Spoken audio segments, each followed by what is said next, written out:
మిత్రుడు శ్రీ యార్లగడ్డ లక్ష్మీప్రసాద్ 70 సంవత్సరాలు పూర్తి చేసుకొని ఒక సుసంపన్నమైన జీవితాన్ని గడిపిన సందర్భంగా నేను హృదయపూర్వకమైన అభినందనలు తెలియజేస్తున్నాను. శ్రీ లక్ష్మీప్రసాద్ తెలుగు, హిందీ భాషల్లో ప్రావీణ్యత సాధించిన మిత్రుడు. 2 భాషల్లో, తెలుగులో, హిందీలో 2 PhDలు పొందిన ప్రతిభాశాలి. 2 సాహిత్య అకాడమీ అవార్డులు కూడా అనువాద రచనకు, సృజనాత్మక రచనకు పొందిన ఏకైక భారతీయుడు శ్రీ లక్ష్మీప్రసాద్ అని నా సమాచారం. 2 అగ్రరాజ్యాలు, అటు అమెరికా ఇటు రష్యా దేశాల యొక్క మన్ననలు పొందినవాడు. ఆయన రచన ద్రౌపది నవలకు రష్యన్ భాషలోకి అనుమతింపజేసుకొని పుష్కిన్ పురస్కారం పొందారు. పార్లమెంటరీ అధికార భాషా సంఘ అధ్యక్షుడిగా శ్రీ అటల్ బిహారీ వాజ్పేయి, శ్రీ లాల్కృష్ణ అద్వానీజీ, శ్రీ మురళీ మనోహర్ జోషి లాంటి అనుభవజ్ఞులతో కలిసి అధికార భాషగా హిందీ అమలుకు అవసరమైన సేవ చేసి ఆ నాయకులకి అభినందన కూడా ఆయన పొందాడు. శ్రీ లక్ష్మీప్రసాద్ బాల్యం నుంచి నిత్య కృషివరుడు. విద్యార్థి దశ నుంచే తన పట్టుదలతో ఈ భాషల్లో ప్రావీణ్యత సంపాదించినవాడు. నాకు విశ్వవిద్యాలయంలో సహాధ్యాయి కూడా. పార్లమెంటరీ అధికార భాషా సంఘానికి లక్ష్మీప్రసాద్ ఆ రోజుల్లో నగర రాజ్య భాషా కార్యాలయానికి ప్రతి నగరంలో ఒక సంఘం ఉంటుంది. అయితే ఏ నగరంలోనూ ఉన్నంత దానికి సొంత కార్యాలయాలు లేవు. విశాఖపట్నంలో రాజభాష స్వర్ణ జయంతి భవన నిర్మాణం చేయించి ఉప ప్రధానిగా ఉన్న శ్రీ అద్వానీ గారితో దాన్ని ప్రారంభం చేయించాడు. ఇప్పటికీ దేశంలో ఇదే మొట్టమొదటి మళ్ళా చివరి భవన నిర్మాణం. విశాఖపట్నం కైలాసగిరి కొండపైన 5 ఎకరాల తెలుగు సాంస్కృతిక నికేతన్ ఆ రోజుల్లో ముఖ్యమంత్రి గారు సహకరించి మరి తెలుగు సమాఖ్య అధ్యక్షురాలు శ్రీమతి ఇందిరాదత్ గారితో కలిసి నిర్మింపజేసేందుకు చొరవ తీసుకున్నాడు.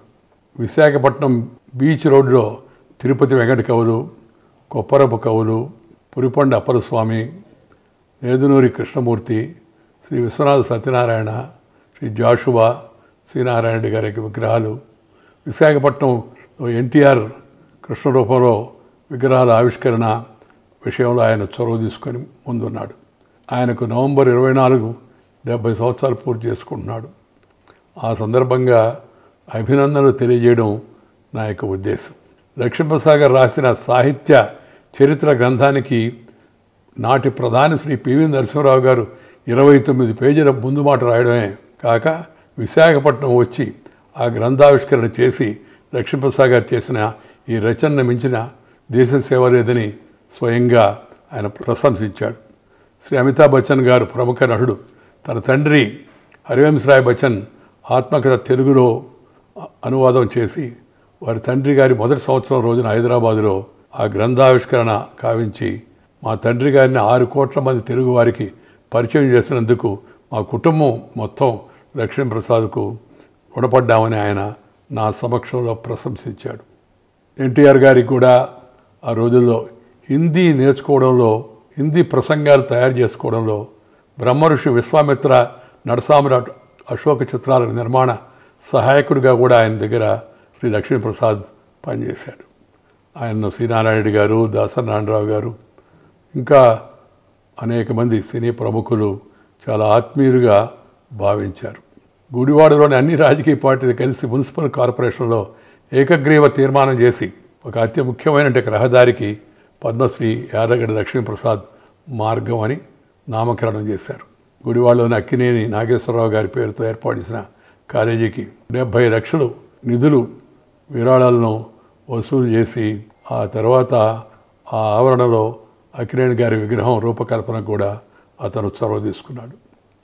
రాజ్యసభ సభ్యుడిగా, పార్లమెంటరీ అధికార సంఘ ఉపాధ్యక్షుడిగా, ఆంధ్రప్రదేశ్ హిందీ అకాడమీ అధ్యక్షుడిగా, కెనడా దేశానికి భారత సాంస్కృతిక రాయబారిగా, కేంద్రీయ హిందీ సంస్థాన్ ఆగ్రాకి ఉపాధ్యక్షుడిగా, అలాగే ఆంధ్రప్రదేశ్ అధికార భాషా సంఘానికి అధ్యక్షుడిగా శ్రీ లక్ష్మీప్రసాద్ చేసిన సేవలు ప్రశంసనీయమైనవి.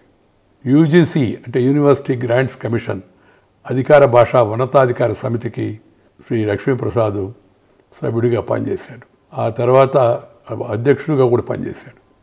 ఆ తర్వాత ఆయనకు పద్మశ్రీ, పద్మభూషణ్ అవార్డులు ఇచ్చి ప్రభుత్వాలు ఆయన్ని సత్కరించాయి. తెలుగు, హిందీ భాషల్లో 70 పైగా గ్రంథాలు రచించి అందరి యొక్క మన్ననలు పొందాడు. అలాంటి మిత్రుడు మా సహాధ్యాయిగా ఉన్నాడు.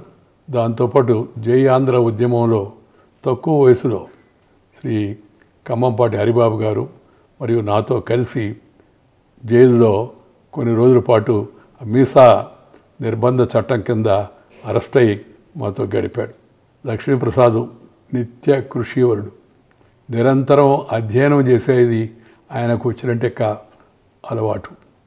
భాషల్లో తన పరిజ్ఞానాన్ని పెంపొందించుకుంటూ సమకాలీన వర్తమాన ప్రజా సమస్యలపై విశేషంగా అధ్యయనం చేసి తన భావాలను ప్రజలతో పంచుకునే ప్రయత్నం శ్రీ లక్ష్మీప్రసాద్ చేస్తున్నాం కూడా చాలా అభినందనీయం. శ్రీ లక్ష్మీప్రసాద్ కృష్ణా జిల్లా గుడివాడ దగ్గర ఒక సాధారణ గ్రామంలో చిన్న ఉపాధ్యాయ కుటుంబంలో జన్మించినప్పటికి కూడా తన స్వయం కృషి వలన అంచెలంచెలుగా ఎదిగి దేశ స్థాయిలో గుర్తింపు తెచ్చుకున్న విషయం అవుతుందో మనందరికి కూడా తెలిసింది. అందువలన ఈరోజు ఆయన యొక్క ఈ 70 సంవత్సరాలు పూర్తయిన సందర్భంగా జరుగుతున్న ఈ అభినందన సత్కార సమావేశంలో పాల్గొంటున్న వారందరికీ నా హృదయపూర్వక అభినందనలు. శ్రీ లక్ష్మీప్రసాద్ మరింత కాలం ఆరోగ్యంగా ఆనందంగా జీవిస్తూ మరింత ప్రజోపకారమైన పనులు చేస్తూ భాషా ఉద్యమలో ముందుంటూ ప్రజలకు ఇదే విధంగా సేవ చేయాలని నేను కోరుకుంటూ నాకన్నా చిన్నవాడు కాబట్టి ఆశీర్వదిస్తున్నాను.